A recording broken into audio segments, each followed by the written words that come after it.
सदगुरु कबीर बीजक साखी प्रकरण साखी 65।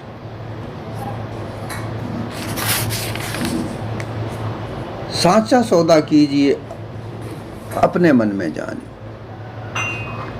साचे हीरा पाइए झूठे मूल भाने। साचा सौदा कीजिए। सदगुरु कहते हैं कि हमेशा सच्चा सौदा कीजिए।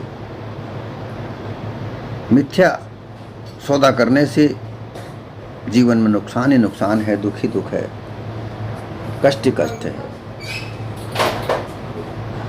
कुछ सच्चे सौदे से कभी सुख प्राप्त नहीं हो सकता, इसलिए हमेशा सच्चा सौदा कीजिए, साचा सौदा कीजिए। अब सच्चा सौदा क्या है ये जान लेना आवश्यक है। सौदा व्यवहार है। सच्चे व्यवहार के साथ में मानव जीवन को जीना, मानव जीवन की रहनी को प्राप्त करना और उस व्यवहार के साथ में अपने जीवन को जीते रहना, जीवन आगे बढ़ाना सद्व्यवहार के साथ, सच्चे व्यवहार के साथ। जैसा कि व्यवहारिक सत्ता, प्रतिभाषिक सत्ता, परोपकारी सत्ता, ये 3 प्रकार की सत्ताओं का वर्णन किया जाता है। ब्राह्मणी व्यवस्था में व्यवहारिक सत्ता को देवी देवता की पूजा, तीर्थ व्रत करना, दान पुण्य करना, होम यज्ञ करना इत्यादि कही जाती है। परंतु क्या इन सत्ताओं में ही धन ही धन खर्च होता है? बिना धन के ये कुछ होता नहीं है। तो फिर धन कहाँ से लाया जाए? धन आएगा कहाँ से? इसलिए धन कमाने का जो साधन है वो साधन की आवश्यकता होती है। उस धन के साधन की आवश्यकता व्यवहारिक सत्ता से ही होती है।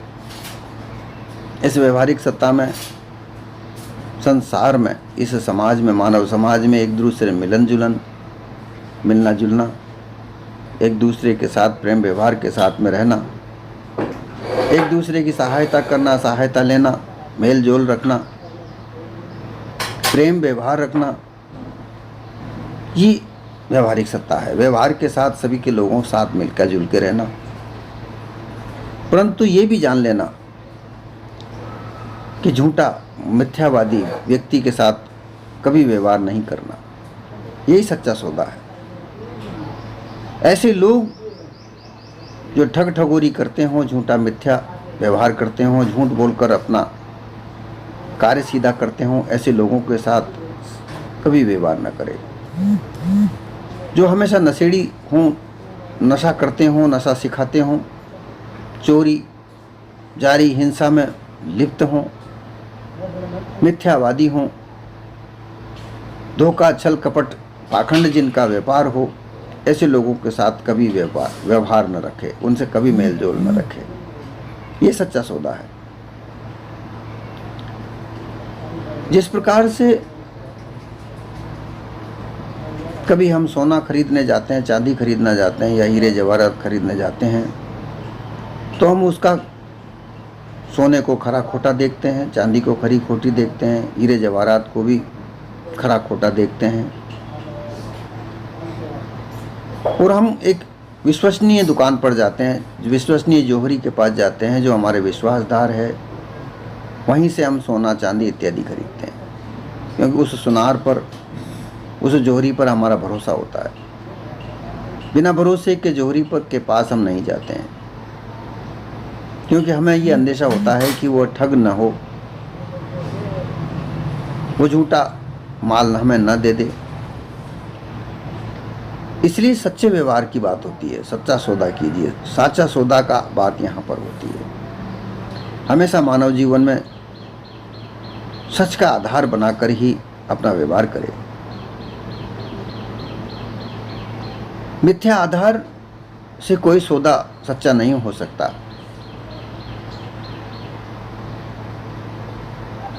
तो सच्चा सौदा करने के लिए सदगुरु कहते हैं कि हमेशा सच्चे लोगों का संग करें, सच्चे लोगों के साथ मेल मिलाप रखे, मिथ्यावादी लोगों के साथ में अपना संग न करे।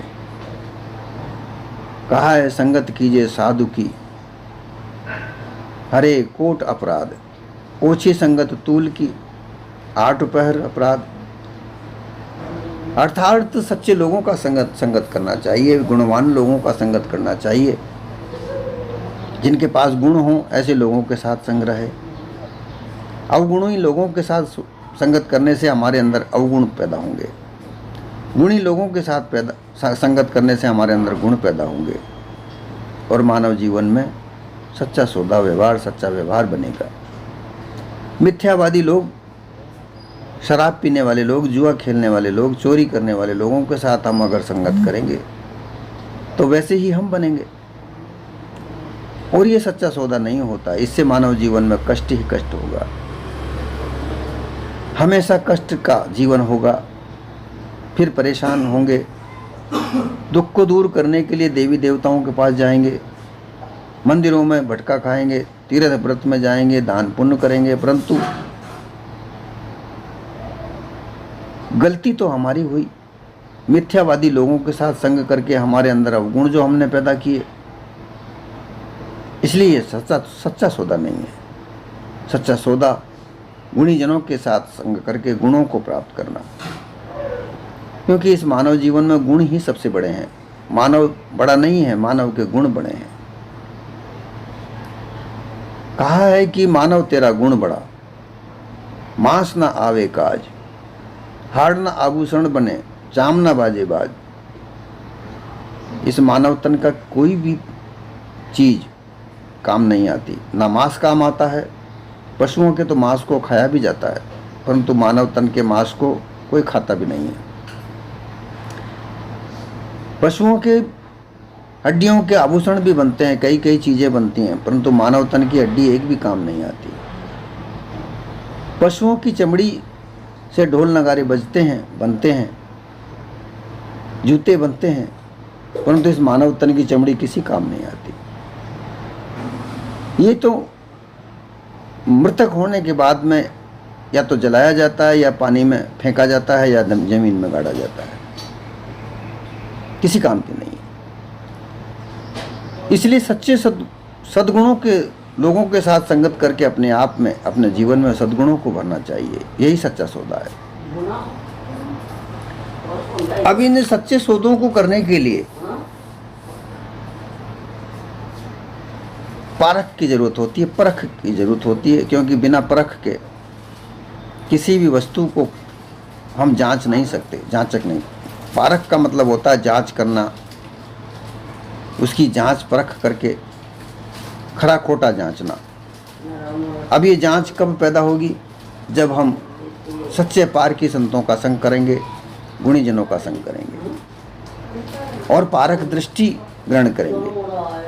पारक दृष्टि ग्रहण जब होगी, जब हम विचार विवेक द्वारा सच्चे संतों का, सच्चे विवेकी गुणों का साथ संग करेंगे, और उनके संग करने से ही हमारे अंदर दिव्य विवेकता जागृत होगी, और उसके आधार से हम सच्चे सद्गुणों को धारण करेंगे, जिससे इस संसार का जो व्यवहार है वो सच्चे लोगों के साथ करेंगे, तब हम सच्चा सौदा कर पाएंगे।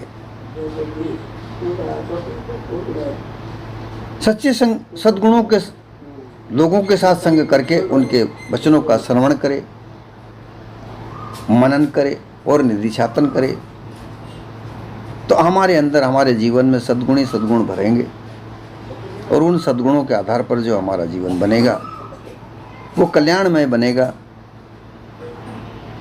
सुखमय बनेगा, सभी सुखों का भंडार बनेगा, जिससे मानव जीवन सफलता की सीढ़ियां चढ़ता जाएगा।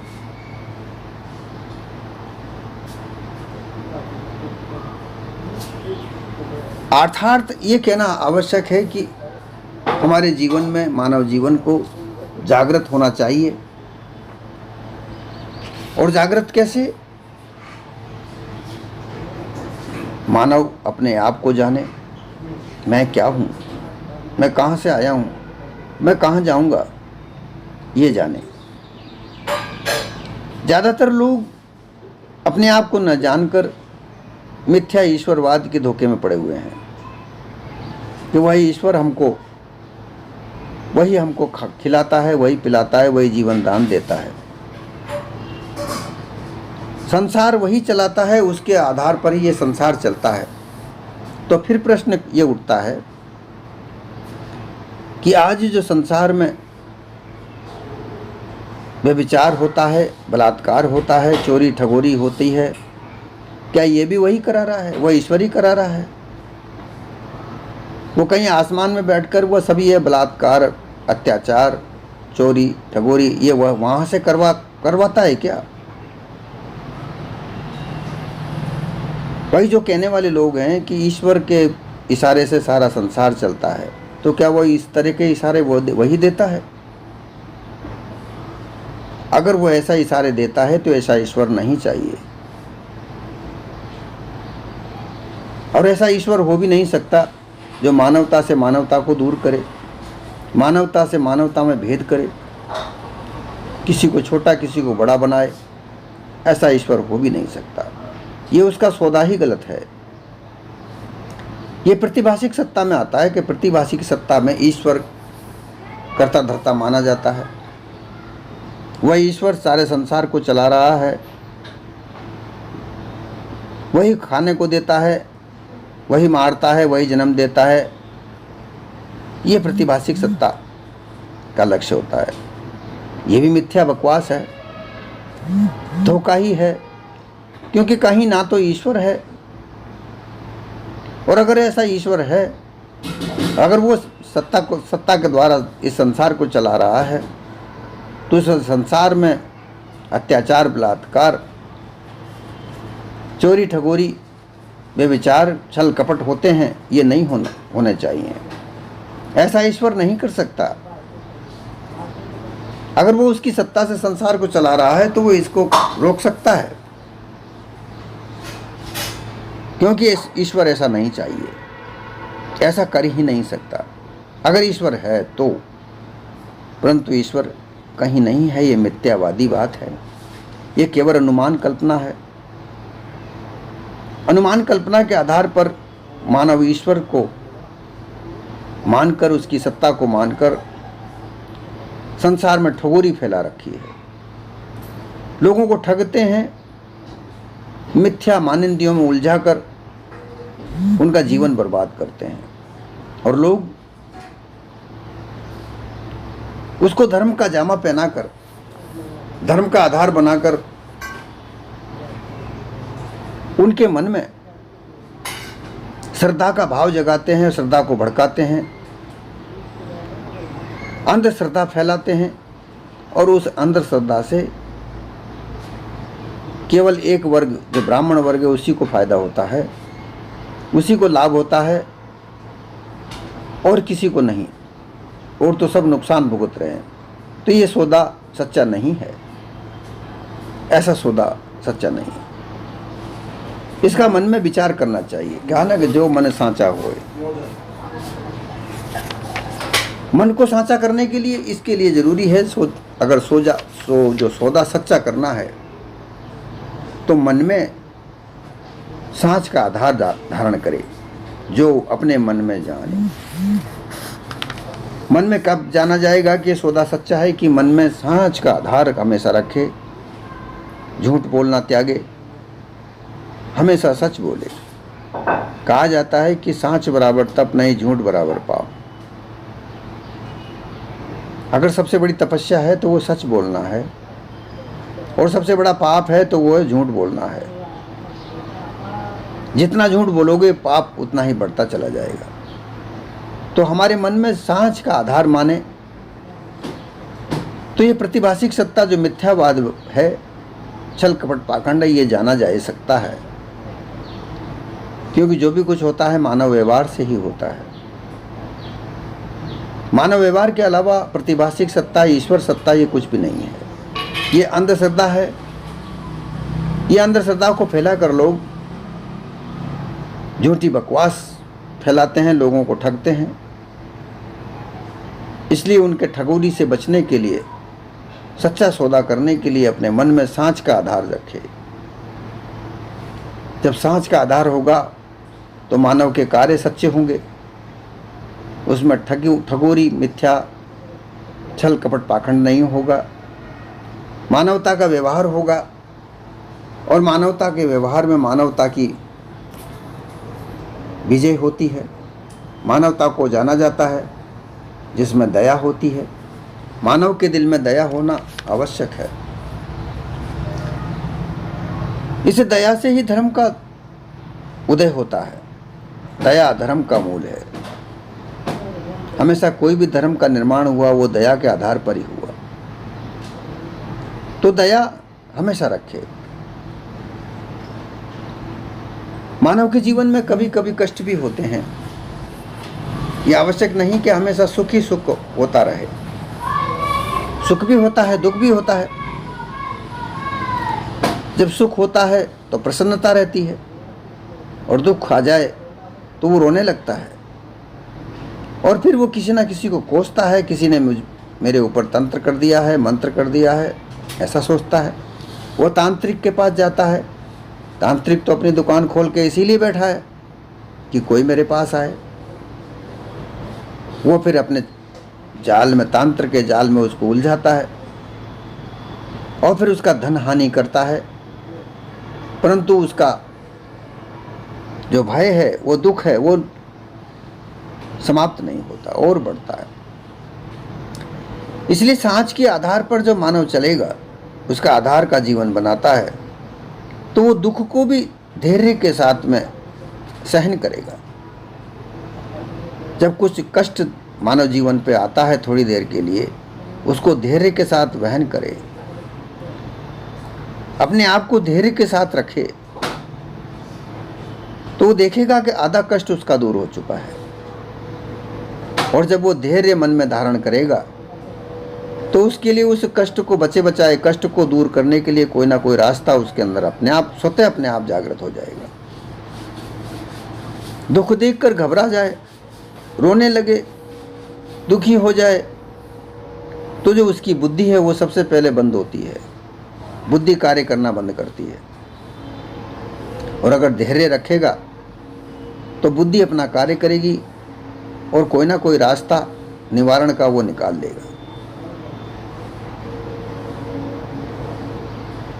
इस तरीके से सांच का आधार मानकर धैर्य के साथ विचार मग्न होकर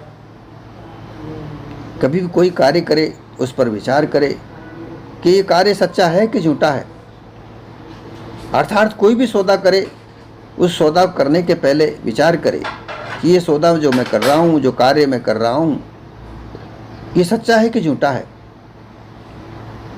सांच का आधार उस पर लगाए, धैर्य के साथ उस पर विचार करे। फिर शीलता के साथ नम्र कोमल होकर व्यक्ति अपने अहंकार में पड़कर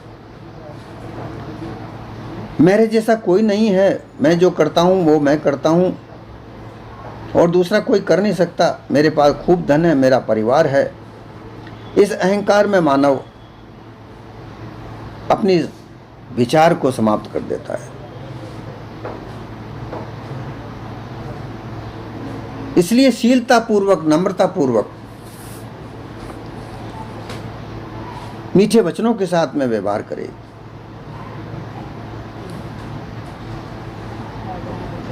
सांच, विचार, शील, दया, धीरज, इनके आधार पर मानव जीवन को अपने को चलाए। ये जो मानव जीवन है, इनके आधार पर चलने से वो एक सच्चे सौदे को कर सकता है। अर्थात इस मानव जीवन को सांच की धरती पर, सांच के आधार पर चला सकता है, जहाँ कोई कष्ट नहीं हो सकता, दुख नहीं हो सकता। दुख सुख तो मानव जीवन के साथ हैं, ये कभी आते हैं, ये बदलते रहते हैं, इनका बदलाव निश्चय है। इनमें पढ़कर अपने आप को दुखी न करे, अपने आप के साथ इनमें सम रहकर, समानता की दृष्टि रखकर अपने जीवन को व्यतीत करे। कष्ट में अपने आप को न समझे। ये सच्चा सौदा है। मिथ्या भ्रम कल्पना में रहकर अपने आप को भ्रमित न करें। सत्य यथार्थ व्यवहार करने के लिए, सत्य सौदा करने के लिए हमेशा ऐसे लोगों का संग करें जो लोग वासना से दूर हैं, जड़ अध्यास से दूर हैं। जो प्रतिभाषिक सत्ता है वह जड़ अध्यास की सत्ता है। जड़ अध्यास जो मन व्यवहार करता है, जड़ पदार्थों से बने हुए विभिन्न प्रकार के पदार्थ, उनका भोग, उनकी वासना मनमोही होती है। उनको प्राप्त करने की इच्छा, मनसा मन में ही होती है। जड़ पदार्थ जो विभिन्न प्रकार के खान पान के पदार्थ, कपड़े, विभिन्न प्रकार के साधन, गाड़ियाँ, दो पहिए के वाहन, 4 पहिए के वाहन, बड़े बड़े मकान, सोना चांदी जेवरात, ये सब जड़ पदार्थ हैं। इन जड़ पदार्थों का भास मन प्राप्त करता है और मन प्राप्त करके चित्त तक पहुंचाता है जहां इसका अध्यास बनता है, और वही अध्यास जीव तक पहुंचता है। अध्यासबद्ध होकर जीव अपने आप को बंधन में डालता है और फिर भ्रम धोखे में पड़ता है, गुरुआ प्रपंचियों के चक्रव्यूह में पड़ता है, मिथ्यावादी लोगों के चक्रव्यूह में पड़ता है। क्योंकि उसे ऐसा अध्यास जो बन जाता है कि मुझे सोना चाहिए, जेवर चाहिए, मुझे सुख समृद्धि के बड़े बड़े साधन चाहिए, बड़ा मकान चाहिए, मकान में विभिन्न प्रकार के साधन चाहिए, मुझे शराब चाहिए, जुआ खेलना है। इस प्रकार की आदतों का अध्यास, वो अध्यास से उसका बनता है और वो उनके बंधनों में बनता चला जाता है। ये सौदा सच्चा नहीं है। इसलिए मानव जीवन को चाहिए कि सच्चा सौदा करे। सत्य चेतन स्वरूप बोध ग्रहण करो। अर्थात तुम क्या हो? तुम एक सत्य चेतन स्वरूप हो, तुम ज्ञानाकार हो, तुमसे ये शरीर चलता है, तुम नहीं हो तो ये शरीर नहीं है, तुम इस देह को चलाने वाले हो, तुमसे इंद्रियां चलती हैं, तुम इस जड़ पदार्थों से विभिन्न प्रकार के जो पदार्थ बनते हैं, भोग पदार्थ बनते हैं, ये सब तुम ही निर्माण करते हो। तुम ही निर्माण करके तुम ही इनमें उलझते हो। ये सब तुमसे हैं, तुम इनसे नहीं हो। ये संसार तुमसे है, ये संसार तुम्हारा निर्माण किया हुआ है, तुम इस संसार से नहीं हो। परंतु तुम भ्रम धोखे में पड़कर इस संसार को अपना मानकर इस संसार से अपने आप को मानते हो। बस यही धोखा है, यही कच्चा सौदा है। ये सच्चा सौदा नहीं है। सच्चा सौदा तो ये है कि तुम इस संसार में हो और नहीं भी हो। ये संसार तुमने निर्माया है, परंतु ये तुम इसके निर्माता हो, परंतु तुम इसमें नहीं हो। तुम इनके साथ बंधन में नहीं हो। तुम निर्मुक्त हो, हमेशा मुक्त हो, बंधन में तुम नहीं हो। ऐसा कब मालूम पड़ेगा? ऐसा कब जानोगे? जब तुम चेतन स्वरूप का बोध करोगे। सत्य सत्य, सत्य या असत्य की परख करोगे, इसे जानोगे, और इसको जानने की शक्ति, इसकी जानने की जो कला है, वो सच्चे पार की संतों की संगत से पहचानो। सत्य विचार को, सद्गुणों को हृदय में धारण करो। सार शब्द का श्रवण मनन करो। सच्चा हीरा क्या है? सत्य चेतन अखंड स्वरूप, जीव की चेतन अवस्था, जागृत अवस्था, जिसमें निज परख कला है, मिथ्या मानिंदी से दूर है। वो सत्य यथार्थ में अपनी पारक स्थिति पर स्थित है। वो सबको जांचता है, परखता है, मिथ्या को एक तरफ रखता है, सत्य को एक तरफ रखता है। जो सत्य उसे ग्रहण करता है, असत्य का त्याग करता है। ऐसी स्थिति पर अटल होना, ये सच्चा सौदा है। जब निज स्वरूप में स्थित हो जाता है, चेतन स्वरूप जीव अपने निज स्वरूप में स्थित होता है, तब वहाँ मिथ्यावाद नहीं है, पदार्थवाद नहीं है, शून्यवाद नहीं है। बहुत से लोग कहते हैं कि शून्य ही सबसे अच्छा है। ये सिद्धांत शून्यवाद स्थान भी माना गया है, परंतु ये सच्चा सौदा नहीं है। क्योंकि शून्य को जाने शून्य ना होवे। शून्य को जानने वाला, अपने आप को शून्य न करने वाला, ये चेतन स्वरूप जीव उस शून्य से भी भिन्न है। उस चेतन स्वरूप स्थिति को प्राप्त करने वाला वो शून्य नहीं हो सकता। वो अपने आप को शून्य से अलग रखता है, शून्य को जानता है। इसलिए सच्चा सौदा ये नहीं है। सच्चा सौदा यह है कि वो शून्य को जानता है।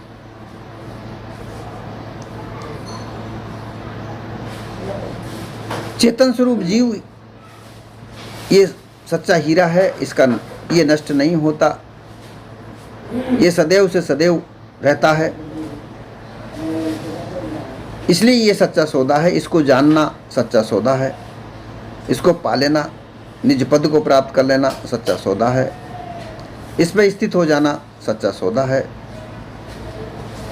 इसके विपरीत व्यवहारिक सत्ता में विभिन्न प्रकार के देवी देवताओं की पूजा, तीर्थ में जाना, स्नान करना, दान पुण्य करना, होम यज्ञ करना, ये मिथ्या सौदा है। प्रतिभाषिक सत्ता में ईश्वर को मानकर, ईश्वर को कर्ता धर्ता मानकर उसको ढूंढने के प्रयत्न करना, ये मिथ्या सौदा है। अब आती है परोपकार सत्ता, जो ब्रह्म सत्ता को कहते हैं। ब्रह्मवादी लोग कहते हैं कि परोपकार सत्ता ब्रह्म सत्ता है। ब्रह्म के विभिन्न प्रकार हैं। सच्चिदानंद स्वरूप ब्रह्म है, प्रज्ञान आनंदम ब्रह्म है, आत्मा ब्रह्म है, जीव ब्रह्म है। विभिन्न प्रकार की मान्यताओं के आधार पर ब्रह्म के कई कई सिद्धांत हैं। ये सिद्धांत भी मिथ्यावाद है, अनुमान कल्पना है। ब्रह्म की कोई प्राप्ति होती नहीं है, ये भी अनुमान ही है। इसलिए मिथ्या सौदा है। क्योंकि ब्रह्म ज्ञान भी चेतन स्वरूप जीव को ही होता है। ईश्वर को प्राप्त करने की ज्ञान भी जीव को ही होता है। कर्म कांड भी ईश्वर जीव ही करता है, उपासना भी जीव ही करता है, योग भी जीव करता है, ब्रह्म ज्ञान को प्राप्त जीव करता है। तो फिर इनके साथ बीच में सब जगह पर जीव ही तो है।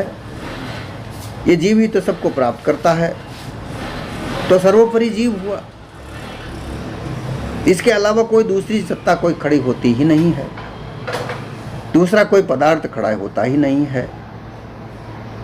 इसलिए सच्चा सौदा चेतन स्वरूप जीव का निज स्वरूप प्राप्त करने के अलावा कोई है ही नहीं। इसलिए अपने निज स्वरूप को जानने के लिए सौदा करना चाहिए, पारकी संतों का संग करना चाहिए।